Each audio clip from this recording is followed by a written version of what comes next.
Welcome to Today's Homeowner with Danny Lipford.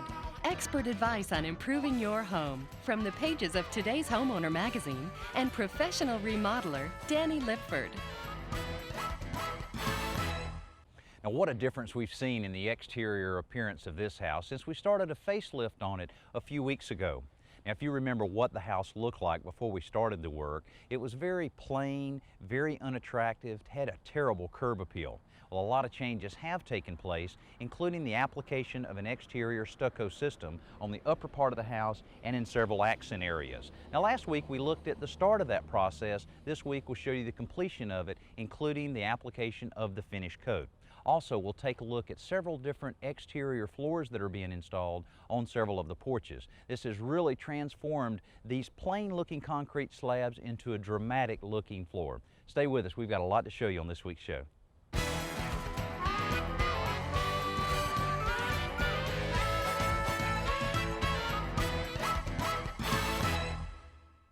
Now, if you joined us last week, you saw the first step of the installation of our synthetic stucco system. It involved installing the cement backer board that was easily cut with an abrasive blade.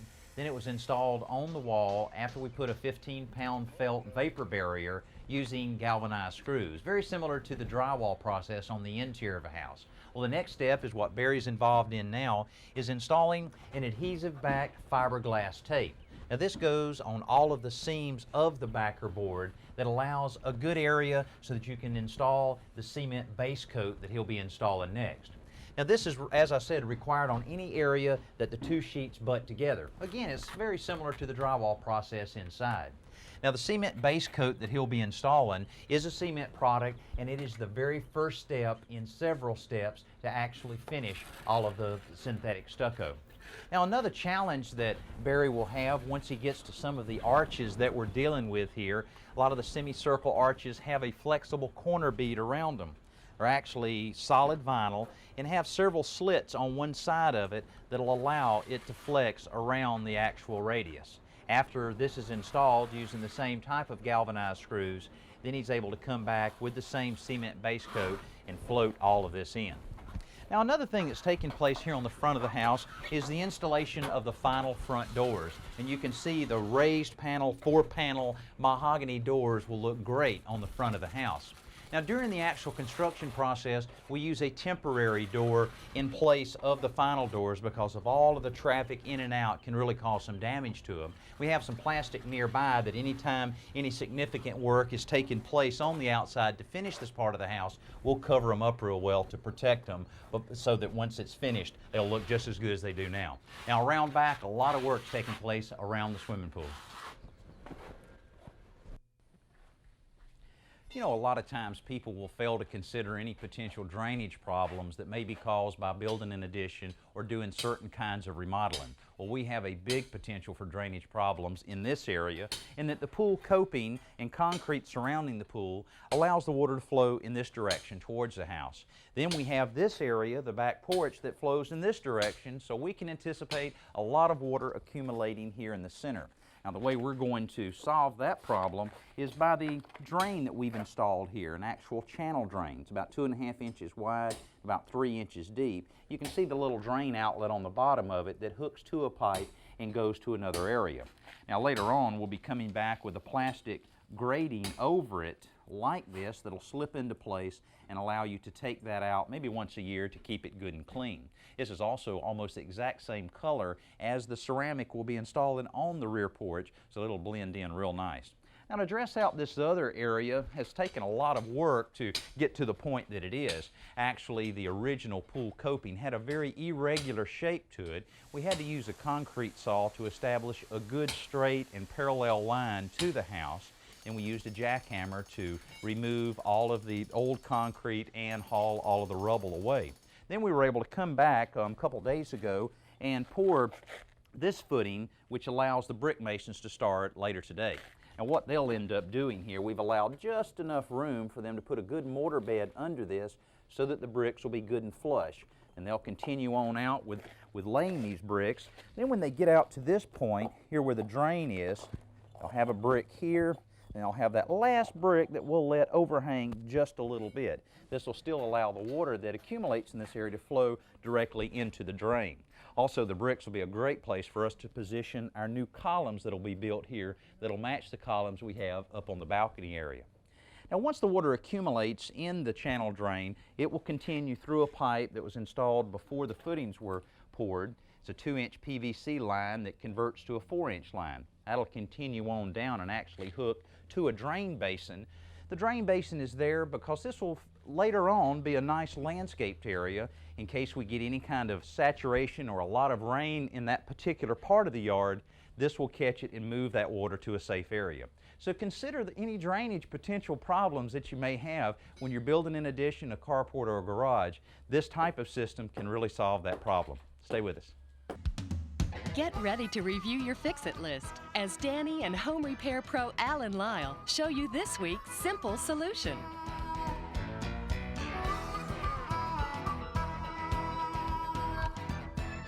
One household chore that's always a bit intimidating for any homeowner is trying to attach anything to a ceramic wall, especially in a bathroom like this. Alan, give us some tips to make it a little easier. All right, anyone that's ever tried to do that knows that the slickness of that ceramic tile glaze makes it virtually impossible to get a drill bit to go in at that precise point. Two ways that actually you can do that. One, we're going to take a nail, put it on our mark, and gently tap.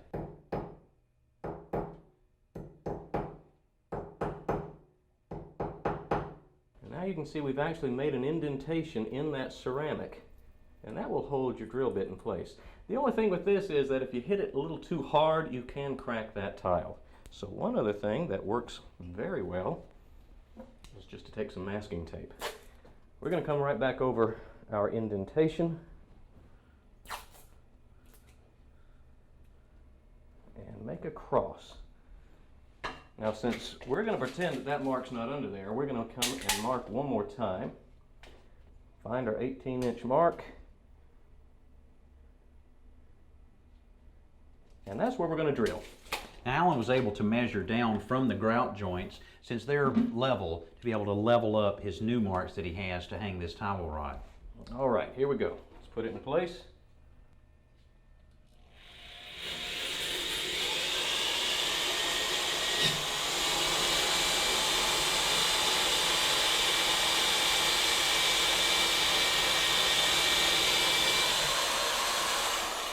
Now you'll notice your tape moved, but your drill didn't. Look at that, Danny.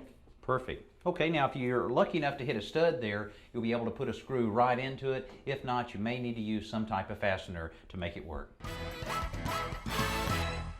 At this stage in the job, we've established a good rough grade all the way around the pool and around the house to allow the water to move away from the foundations. Also, we've put some straw out to prevent any erosion of the fresh soil. Now, you know, inevitably when you're working next to a pool like this, you're bound to end up with a few stray nails or construction debris in the pool. It's not hard to find a volunteer on a hot day like today to go in after that. Now, I mentioned earlier in the show about the channel drain that we're using up in this area of the house to move the water away from this part of the rear of the house. Now, all the water comes out right here in these two black pipes that you see. Now, we'll be extending these out a little bit further to prevent any water from accumulating around this foundation, because it's never a good idea to contribute any water next to a foundation. You're bound to end up with some settlement that can cause some big problems. Now, you see behind me here on this rear porch, the workers in the process of cleaning all of the porcelain tile that's been installed on the porch. It's really going to look great once it's all cleaned up. Now, the process of installing tile like this on the exterior is the same as you would on an interior bathroom or kitchen floor. You start out with the layout process of getting a good straight line, and you chalk that line to give you a good guideline to install the tile. Next, you need to install the thin set adhesive using a notch trowel to keep it good and even. Then you start placing the tile real carefully to keep them good and straight. Now, after that's dried for at least a day, you're ready to come back and start installing the grout. Now, the grout comes in a lot of different colors, but basically is installed in the same manner regardless of the color. You pour the grout over the tile, and then you work it into the crevices at a 45-degree angle using a rubber float. Now after this dries for a few hours, then you're able to start the cleaning process using a clean sponge and a clean 5-gallon bucket of water. You're able to constantly dip the sponge back and forth to really clean the surface or the initial cleaning of it. Now after it's dried for quite a while, maybe at least a day, then you're able to come back with a real mild solution of acid and a good clean mop to do the final cleaning. Now they've done a great job in making good progress on that, and as I said, it'll look great once they get it all clean. Let's go take a look and see how the stucco men are doing. You know, it's just amazing how fast a synthetic stucco system can be installed. The contractor's finished his finish coat as well as removed all of his cover-up material, disassembled his scaffolding, and hauled it away. Now originally, the upper part of this house had a wood board and batten, basically a maintenance nightmare for the homeowners. The homeowners just couldn't keep paint on the wood from cracking and peeling, and also as a real problem with the batten strips and the caulking peeling out around the batten strips, allowing water and heavy rains to get into the upper part of the house and causing a lot of damage. Now after we removed those batten strips, we installed our cement backer board, and then earlier in the show we looked at how we installed and applied the fiberglass tape over all of the seams. Then we started with the bed coat after that to cover up all of the tape as well as all of the screw heads. The next step, after that's dried sufficiently, is to go into the base coat. Now the base coat's a real important part of this system in that it has to be applied very evenly over the entire surface. Now to get a good even surface starts with a good consistency in the mixing of that cement base material. Using a mechanical mixer in this step is almost a necessity. Now when the finish coat is mixed, you're able to add all of the color pigmentation that really integrates into the finish system and helps to make this system virtually maintenance free.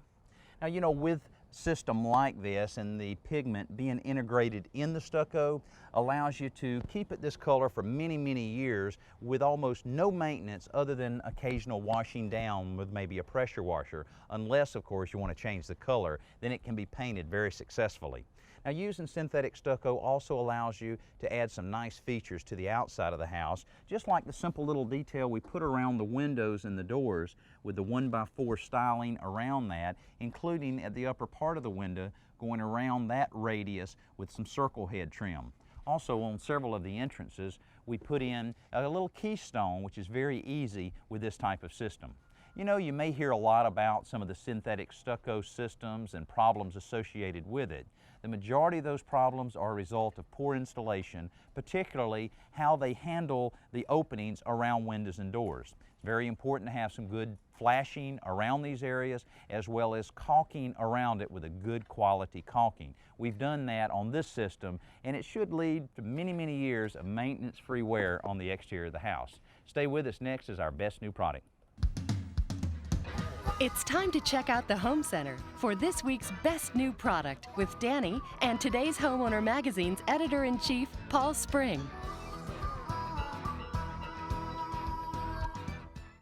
Well, Paul, this week's best new product looks a little bit like a futuristic weapon. It does, Danny, but you don't have to be named Schwarzenegger to use it. This is the Ryobi Mulching Blower Vac, and it's a terrific unit. Has one very special feature, and it's one of the reasons we call it a best new product for 1998.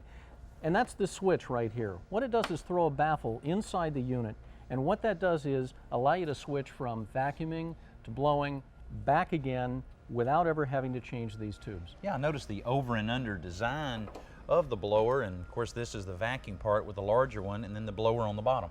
Exactly. As you can see, this concentrates the air, develops a speed of 157 miles an hour. You can really get into the crevices and blow the leaves out and the debris.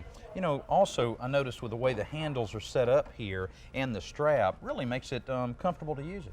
It does, and that's important. You're hauling this around the yard, and ergonomics are something you want to pay attention to, and it's a lightweight unit. Now with the mulching feature that it has, really will allow you to put a lot of leaves in this size bag.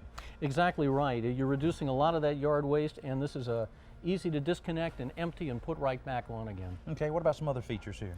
It's a 2-speed 12-amp motor and allows you to go for the real power or drop it down a little bit. Electric unit, so it's easy to have that power source and it's quiet. Well, this is a real convenient leaf blower and several other features as well. Well, it's been a few days since we've been on this project, and basically the exterior facelift is complete.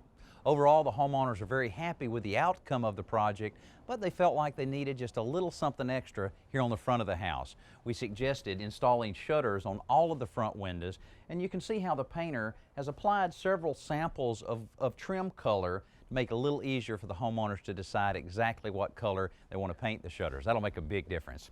Also, you can see how the concrete men have started forming up the concrete driveway and arrival areas that'll be poured in just a few days. Now, we've held off on pouring this to this point because all of the construction trucks that have been coming in here at the end of the job can really cause a lot of damage to new concrete. Also, if you've ever been out on a job site and seen construction trucks, you know they tend to leak a little bit of oil and transmission fluid occasionally, and that looks terrible on a brand new slab.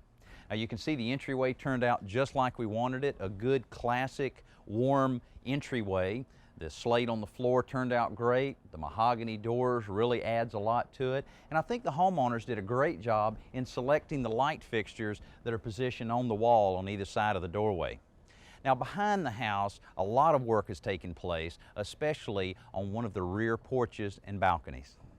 Now I really like this exterior tile we installed on this covered patio. Looks a lot better than just regular old concrete.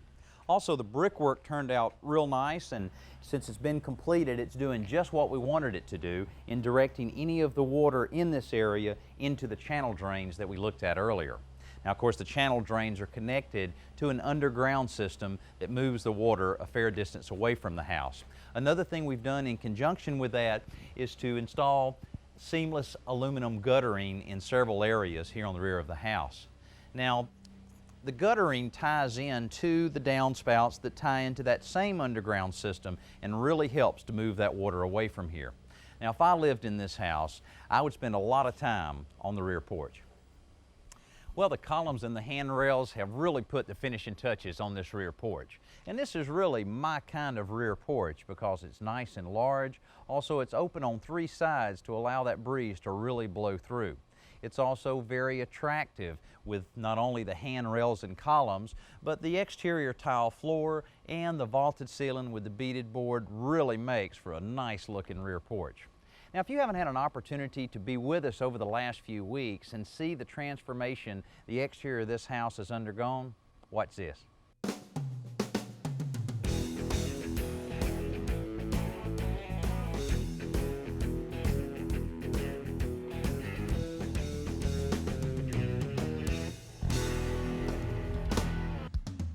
Now for a bit of news from the great outdoors as Danny takes a look around the yard. Hand pruners are an essential tool for any gardener, generally used for cutting twigs and branches up to a ½ inch in diameter. Now, given the wide variety of pruners that are available, it's good to know the basic types of cutting action. The first are curved bypass blade pruners that cut like scissors. The lower hook blade catches and holds the branch while the top cutting blade comes down on it and passes against the hook. This type of blade allows you to get close to the trunk for a clean cut and is not likely to crush the ends of the branches as it cuts. Now, by comparison, the other basic type of pruner has an anvil blade. Here the cutting blade comes down in the center of a hard plastic or soft metal anvil and cuts like a guillotine. Unless the blades are very sharp, branch ends are likely to be crushed by an anvil blade, not a good thing for a living plant. These are best used for cutting up dry woody material that's already been pruned from a tree or shrub. Now, this is when it's great to be a remodeler, when all the little pieces come together. You know, we worked with the homeowner early in this project to really find out exactly what she wanted to achieve with this exterior facelift. I think you'll agree, we really changed the curb appeal of this house.